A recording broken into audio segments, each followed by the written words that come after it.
অর্ধ পৃথিবীর খলিফা হযরত ওমর রাদিয়াল্লাহু তাআলা আনহু, আল্লাহ পাক রব্বুল আলামিন অর্ধ পৃথিবীর খলিফা বানায় দিলেন হযরত ওমর রাদিয়াল্লাহু তাআলা আনহুকে। যেইতেই খলিফা না, সামান্য একটা আমার বাংলাদেশের মধ্যে ছোট্ট একটা রাষ্ট্রের মতো না, এরা নবীর উম্মতের দল এই পৃথিবীর অর্ধ পৃথিবীর শাসন করার জন্য ওমরকে নিযুক্ত করে দিলেন আমার মালিক। অর্ধ পৃথিবীর খলিফা হওয়ার পরেও তার মধ্যে মালিকের কি পরিমাণ ভয় ছিল। ও বাজান, দিলের কান দিয়ে কথাগুলো শুনবেন। ও আমার মা বোনেরা, দিলের কান দিয়ে কথাগুলো শোনার চেষ্টা করেন। শুধু কান সুখের জন্য কথা শুনলে আপনার মধ্যে পরিবর্তন আসবে না। যখন আপনি দিলের কানটা খোলা দিবেন আলোচনার দিকে, হতে পারে একটা কথা আপনার অন্তরে লেগে যাইতে পারে, আপনার জীবনের মোড় ঘুরে যাইতে পারে। হযরতে ওমর রাদিয়াল্লাহু তাআলা আনহু অর্ধ পৃথিবীর খলিফা, সারাদিন রাজ্যের কাজের জন্য ব্যস্ত থাকেন, সকলের খবর নিতে পারে না। সব জায়গায় লোক সেট করে দেওয়া আছে, তার এমপি মন্ত্রী সেট করে দেওয়া আছে, যার তার দায়িত্ব পালন করতেছে। কিন্তু ওমরের মধ্যে একটা ভয়, আমি তো সবার কাছে দায়িত্ব দিলাম, তারা দায়িত্বটা ঠিক মতো পালন করলো কি করলো না। এজন্য হযরত ওমর রাদিয়াল্লাহু তাআলা আনহু যখন রাত্র আসতো, দিনভর রাজ্যের কাজে ব্যস্ত থাকার কারণে এজন্য রাত্রবেলায় নিজেকে আড়াল করে ছদ্মবেশ ধরে জনগণের খোঁজ খবর নেওয়ার জন্য হযরত ওমর রাদিয়াল্লাহু তাআলা আনহু দাঁড়ে দাঁড়ে ঘুরতো।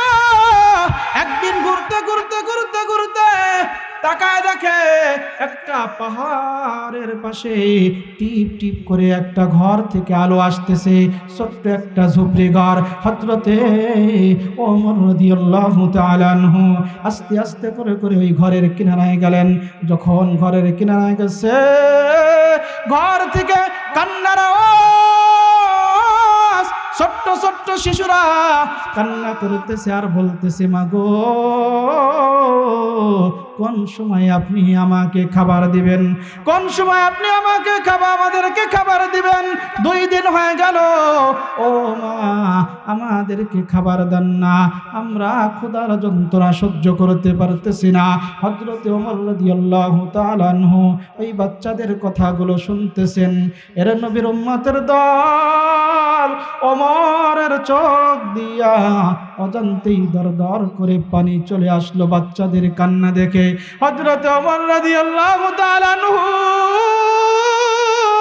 কান্না থামায় রাখতে পারলেন না, নিজেও অঝরে কান্না শুরু করে দিলেন। এরপরে ডাক দিয়ে বললেন পর্দার আড়াল থেকেই, ও মা আপনি কেন বাচ্চাদেরকে কষ্ট দিতেছেন, আপনি কেন বাচ্চাদেরকে খাবার তুলে দেন না? বাচ্চারা ক্ষুধার যন্ত্রণায় কান্না করে, ও মা বাচ্চাদেরকে কেন কষ্ট দেন? মা ডাক দিয়ে বলে, কে তুমি যুবক? তুমি মনে হয় জানো না, আজ আমরা 2 দিন যাবত এখানে অবস্থান করতেছি, কিন্তু এই জমিয়ানার খলিফা নাকি হযরতে ওমর। মনে করলাম ওমরের রাষ্ট্রে গেলে তাহলে আমাদের খোঁজ খবর নিবে, কারণ আমার স্বামী যুদ্ধে যায় শহীদ হয়ে গেছে, আমাদের দেখার মতো কেউ নাই, কেউ নাই, একুলে কেউ নাই। এজন্য মনে করলাম ওমর তো অনেক সুন্দর একজন মানুষ এবং তিনি তার দায়িত্ব ঠিক মতো পালন করেন, এজন্য আমরা মদিনায় ঢুকলাম। কিন্তু আজ 2 দিন যাবত এখানে অবস্থান করতেছি, কিন্তু ওমরের কোনো বার্তাবাহক আসলো না, কোনো সেনা প্রধান কেউ আমাদের খোঁজ নেওয়ার জন্য আসলো না।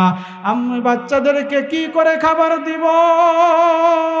ও যুবক, তুমি শুনে রাখো, কাল কিয়ামতের ময়দানে আমি ওমরের বিরুদ্ধে বিচার দিব, কারণ তার রাষ্ট্রে এসে আমি না খেয়ে রয়েছি 2 দিন যাবত। আমি আজকে ওয়াদাবদ্ধ করেছি, আজকে রাত্রে শুধু অপেক্ষা করব, 3 দিন দেখব আজকে যদি আমার ঘরে খাবার না আসে আমি কালকেই যাই নামাজে বসে মালিকের দরবারে ওমরের বিরুদ্ধে বিচার দিব। ওমর যখন এই কথা শুনছে ওমরের কেমন যেন পায়ের মাটি সরে গেল। ওমর আরো হাউমাউ করে কান্না শুরু করে দিল। ওমরের কান্না বাড়তে শুরু করলো। ওমরে গুংরা গুংরা কান্দে, মহিলাকে টের পেতে দেয় না। ওমরের মাথায় কেমন যেন মহিলার কথাটা শোনার পর ওমরের মাথায় কেমন যেন 7 আসমান 7 জমিন মাথার উপরে দিলে যেমন ভারী হয়ে যায়, ওমরের মাথাটা ভারী হয়ে গেল। হাইরে, যদি এই মহিলা আমার বিরুদ্ধে হাসরের ময়দানে মালিকের দরবারে দাঁড়ায় যায়, আমি ওমরের কি অবস্থা হবে, আমি ওমরের কি হালাত হবে। এবার ওমর তারপরও নিজের পরিচয় দিলেন না। ওমর ডাকতে বললেন, মাগো একটু অপেক্ষা করেন, দেখি আপনাদের জন্য কোনো কিছুর ব্যবস্থা করতে পারি কিনা। হযরতে ওমর রাদিয়াল্লাহু তাআলা আনহু একটা দৌড় দিয়া বাইতুল মালের কাছে চলে আসলেন। খাদেমকে ডাকতে বললেন, ও খাদেম জলদি করে দরজা খোল। খাদেম দৌড়ে আয়েশা দরজা খুইলা দিয়ে বলে, কি ব্যাপার আমিরুল মুমিনিন, এত গভীর রাত্রে আমাকে ডাকতেছেন, কি হয়েছে? খাদেমকে ওমর রাদিয়াল্লাহু তাআলা আনহু ডাকতে বলে, ও খাদেম জলদি করে একটা আটার বস্তা আমার মাথায় উঠা দে, আর কিছু শুকনা গোস্ত দে। এ খাদেম দ্রুত কর। খাদেম ডাক দিয়ে বলে, আমিরুল মুমিনিন আপনি রাখছেন আমাকে খেদমত করার জন্য, আপনি এই অর্ধ পৃথিবীর খলিফা হইয়া আপনি যদি আটার বস্তা মাথায় নেন তাহলে আমরা কি জবাব দিব? আপনি আটার বস্তা মাথায় নিতে পারবেন না, আমার কাছে দেন, আমি মাথায় নিয়ে যাইতেছি, কোথায় নেওয়া লাগবে শুধু বলেন। কিন্তু ওমর রাদিয়াল্লাহু তাআলা আনহু ডাক দিয়ে বলে, ও খাদেম আজকে তুমি আমার বোঝা বহন করতে চাইতেছো, তোমাকে একটা কথা বলি, আমার বোঝা আমাকে বহন করতে দাও, কারণ আজকে তুমি আমার কষ্ট হবে বলে আজকে আমি অর্ধ পৃথিবীর খলিফা, এই জন্য তুমি আমাকে কষ্ট দিবে না, আমার বোঝা তুমি বহন করবে। ও খাদেম তুমি কি পারবে কাল কিয়ামতের ময়দানে, তুমি কি পারবে আমার গুনার বোঝা তুমি বহন করতে? কথা বলেন ঠিক? খাদেম ডাকতে বলে, ও আমিরুল মুমিনিন কোশ্চিন কালেও সম্ভব নয় গুনার বোঝা মাথায় লওয়া, কোশ্চিন কালেও তো পারবো না। এবার ডাক দিয়ে বলে, খাদেম যদি আমার গুনার বোঝা মাথায় নিতে যদি তুমি না পারো তাহলে আজকের বোঝাটা আমার বোঝাটা আমাকেই বহন করতে দাও। সুবহানাল্লাহ। হযরত ওমর রাদিয়াল্লাহু তাআলা আনহু, হযরত ওমর রাদিয়াল্লাহু তাআলা আনহু এবার নিজের মাথায় আটার বস্তা নিয়ে এবার ওই ঝুপড়ি ঘরের দিকে দৌড় শুরু করলেন। দৌড়ে যাইয়া এবার নিজের হাতে আটার খামিরা বানায়া নিজে রুটি বানায়া নিজে গোস্ত রান্না করে এবার বাচ্চাদের মুখে গোস্তগুলো তুলে দেয়। বাচ্চাগুলো কান্না করে আর খাইতেছে। এরা নবীর উম্মতের দল। আর ওই মহিলা ডাক দিয়ে বলে, ও যুবক জানি না তুমি কে, তোমাকে তো চিনলাম না, কিন্তু যদি তুমি আজ যদি এই মদিনার খলিফা যদি তুমি হইতে তাহলে কতই না ভালো হইতো। ওমর না হইয়া তুমি যদি খলিফা হইতে তাহলে আমাদের জন্য কত ভালো হইতো। এভাবে করে করে মহিলা বলতেছে, কিন্তু মহিলা জানে না এই যে যে গোস্ত খাওয়াই দিল তার বাচ্চাকে এই হলো ওমর। কথা বলেন ঠিক না? এরা নবীর উম্মতের দল।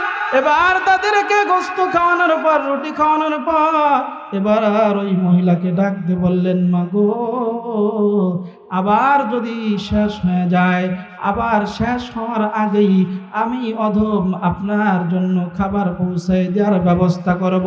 এ কথা বলে হযরতে ওমর রাদিয়াল্লাহু তাআলা আনহু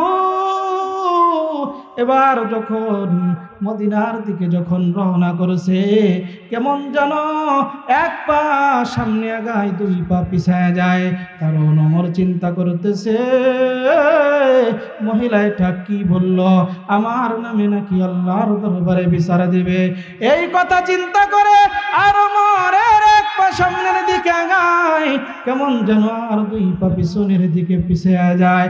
এভাবে করে করে আসতেছে, আস্তে আস্তে এদিক দিয়া ফজরের আযান শুরু হয়ে যায়। আসসালাতু খায়রুম মিনান নাওম। এদিক দিয়া ফজরের আযান শুরু হয়ে যায়। ফজরের আযান হয়ে যায়, হযরত ওমর রাদিয়াল্লাহু তাআলা আনহু মসজিদে এসে এবার ফজরের নামাজ শেষ করার পর এবার যখন সামনের দিকে ঘুরে সাহাবীদের দিকে ঘুরলেন, ঘোরার পর ডাক দিয়ে বললেন, ও সাহাবীরা, আজকে একটা বিচার আছে, কেউ যাবে না, তোমরা সকলেই বসো, আজকে একটা বিচার হবে। সাহাবীরা একবার একজনের দিকে তাকায়, একজন আর একজনের দিকে তাকায়, একজন আর একজনের দিকে তাকাইছে, কার বিচার হবে?